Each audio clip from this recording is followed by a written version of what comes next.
안녕하십니까, 도정입니다. 오늘도 산책을 합니다. 오늘도 행복이가 따라 나섰다가 다시 또 새끼가 걱정되는지 조금 따라 나오다가 그냥 되돌아갔어요, 새끼들한테. 그래서 중간부터 다시 우리하고 둘이서 산책을 하게 되었습니다.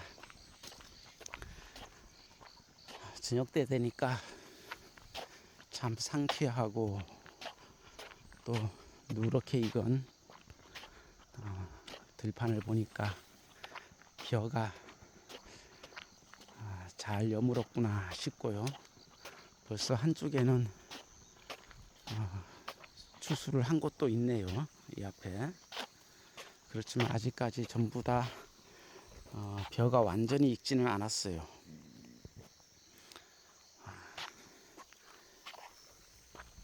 오늘은 이 상쾌한 마음, 이런 생각을 갖다 보니까 마음에 대한 얘기를 좀 해볼까 합니다.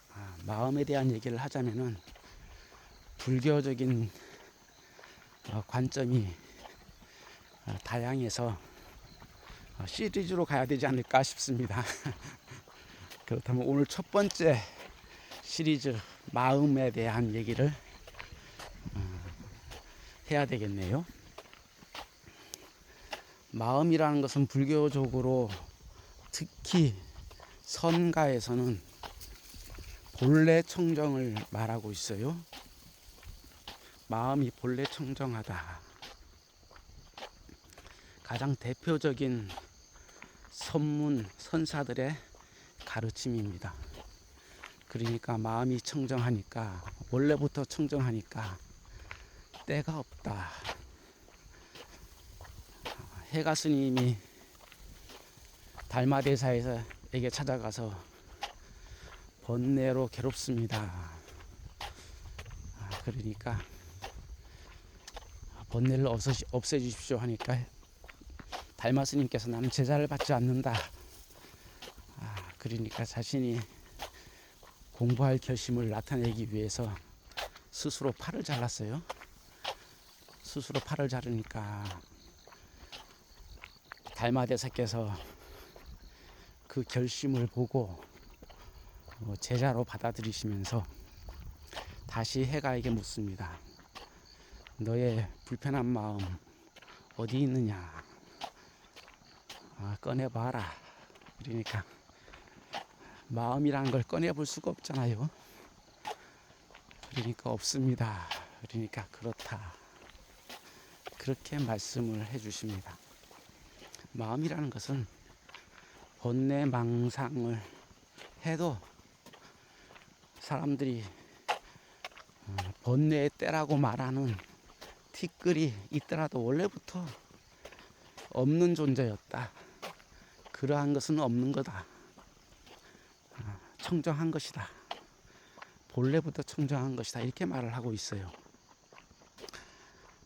그러니까 청정의 개념은 더럽다가 깨끗해져서 더러운 유리를 반짝반짝하게 닦아서 티끌 하나 없이 닦아서 맑게 비추는 그러한 상태가 아니라는 거죠. 마음이라는 것은 뭐 돌을 닦아서 깨끗해지는 게 아니라 본래부터 깨끗했던 것이기 때문에 더럽혀질 수도 없는 물건이다. 그런 의미가 담겨 있습니다. 그런데 여전히 오늘날에도 마음이 청정하다 그러면은 그 더러움이 없다라는, 그 더러움이라는 상대적 개념, 청정함의 상대적 개념을 갖다가 차용해서 쓰면서 깨끗하다라는 그런 이분법적인 관념에 사로잡히는 경우가 있어요. 그러니까 본래부터 청정이라는 말은 처음에는 깨끗했다가 더러워졌다가 다시 깨끗해지는 청정이 아니라는 거죠. 더럽혀질 수 없고 더러운 거 하나 상관도 없고, 우리가 더럽다고 생각하고 또는 번뇌라고 생각하는 것 자체가 마음에는 원래 없었다는 거예요. 그저 환상이라는 거죠. 그렇다면 청정이란 말 자체는 깨끗하다는 뜻이 아니라 그냥 더럽혀지거나 깨끗하다는 의미까지도 떠난 청정이에요. 좀 고차원적인 청정이죠.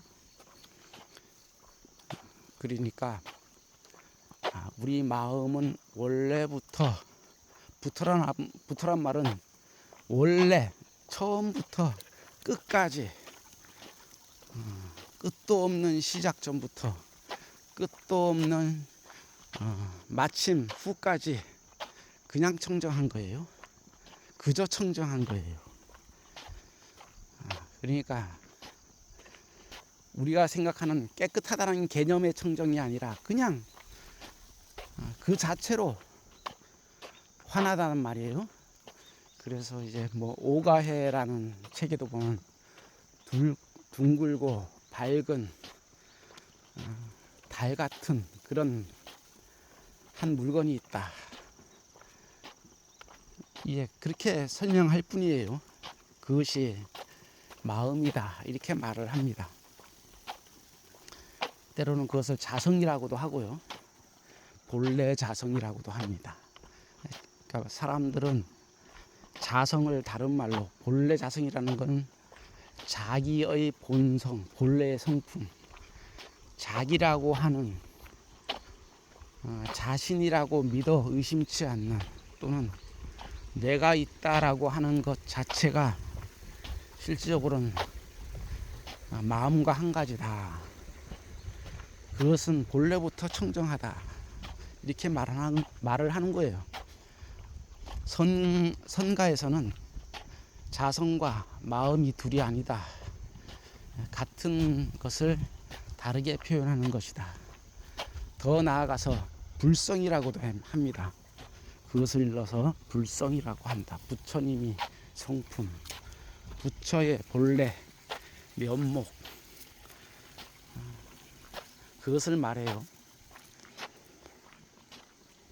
그러면은 마음이 본래 청정한데 어디에 있느냐? 마음이 어디 있는 줄 알아야 뭐 청정한지도 알 거 아니에요. 참 그게 어려운 거예요. 그게 저도 잘 모르겠어요, 사실. 그런데 제가 생각하기로는 자성은 없어요. 없다고 말을 해. 없다고. 네가 너라고 생각하는 것이 원래 없다. 그럼 바꿔서 말하면 마음을 마음이라고 하는 것도 그 마음이라는 게 없다, 그 말인데요. 가만 생각하면 그 말이 정말 맞는 말이에요. 없어야만이 청정한 거거든요. 없다라는 말은 있고 없고의 상대적 개념에 국한된 없다가 아니에요. 이것도 역시. 그러니 더 어렵죠. 그러면은 마음이라고 우리가 생각하는 것, 마음이라고 말하는 것, 생각이라고 말하는 것 분명히 존재하는데 왜 없다고 하십니까? 그러잖아요. 우리는 그것은 있어요. 그런데 마음과 자성은 없어요. 참 되게 희한한 말이죠. 다시 말하면은, 이것은 쉽게 말하면 본래의 실체는 없는데 작용은 있다, 그 말인 거예요. 야, 신기하죠. 작용은 있다. 우리는 작용을 보고 실체를 말합니다. 실체를 보고 작용을 말하는 게 아니라 작용을 보고 실체를 알 수가 있어요. 예를 들면요, 낙엽이 흔들리죠. 그러면 우리는 그 작용을 보고 무엇을 알 수 있을까요? 실체, 바람을 알 수가 있는 거예요. 그런데 바람이 어디 있어요? 바람은 없어요. 바람은 작용만 나타내는 그런 헛개비 같은 거죠. 봄에 아지랑이가 눈에 보입니다. 대지에 아지랑이가 피어오르는데요. 우리는 그것을 아지랑이라고 말하고, 아지랑이가 피었다, 그리고 아지랑이가 원래부터 거기에 존재한다고 생각하지는 않잖아요.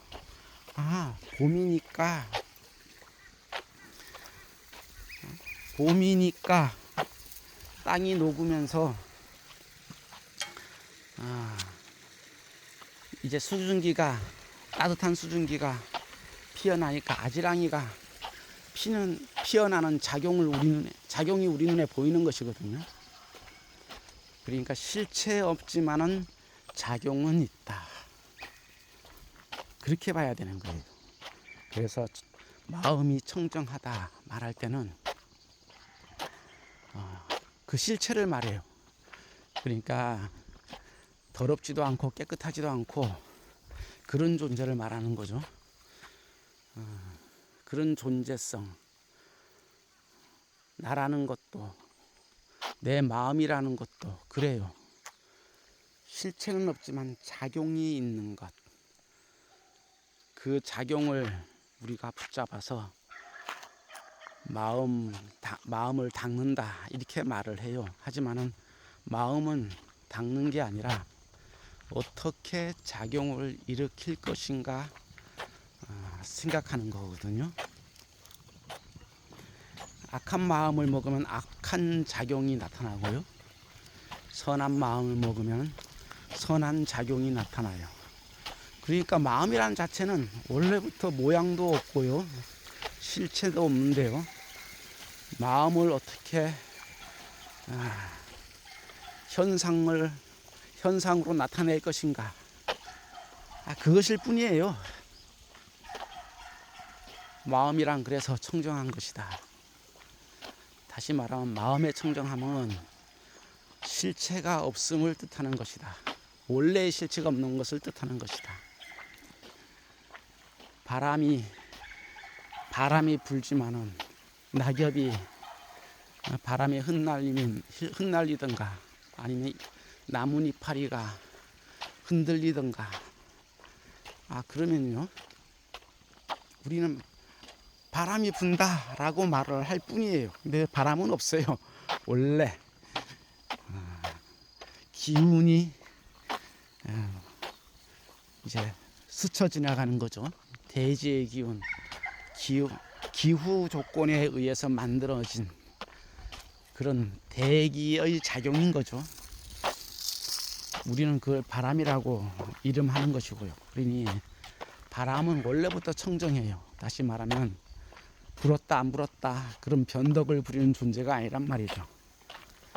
마음이 더러워졌다 깨끗해졌다 하는 존재가 아닌 것처럼요. 다만 마음을 잘못 쓰면 마음이 오염되었다, 번뇌망상에 찌들었다 라고 말할 뿐인 거예요. 그리고 마음을 잘 쓰면 착한 마음을 쓰는구나 하는 것일 뿐이고요. 그래서 마음이 청정하다라는 것에 대해서 본래 마음은 청정하다라고 하는 것에 대해서 깨끗하다라는 관념을 버려야 돼요. 내 마음은 원래 깨끗했어 이런 마음을 버려야 돼요. 사람들한테 나쁜 짓 하는 사람들, 악한 마음 쓰는 사람들한테 너는 원래부터 마음이 착했어 이런 말 안 맞는 거예요. 실적으로 불교적으로는 원래부터 그러지 않았어요. 원래부터 착하거나 깨끗한 것 자체가 없어요. 다만 너는 마음을 잘못 쓰고 있어 라고 말을 해야 되는 거고, 너는 마음을 잘 쓰고 있어, 착하게 쓰고 있어, 참 착하구나 이렇게 말을 해야 되는 거거든요. 그러니 마음이 무엇인지 좀 잘 알 필요가 있고요. 마음의 실체를 잡으려고 하지 말고 그것은 마치 아재랑이를 손에 잡아서 집에 가져오고자 하는 그런 어리석은 짓과 다를 바가 없어요. 다만 작용을 살펴볼 뿐이라는 것, 마음씀의 작용을 살펴보고 세상을 살펴보는 그것이 전부라는 것, 그걸 우리는 마음 공부의 첫 번째 단계다, 이렇게 말씀드릴 수가 있겠습니다. 오늘도 마음 공부 한번, 제가 잘 모르지만은 그래도 한번 시도해 보았습니다. 첫 번째 마음 얘기였습니다. 고맙습니다. 마음 늘 잘 쓰는 공부 같이 하십시다. 고맙습니다.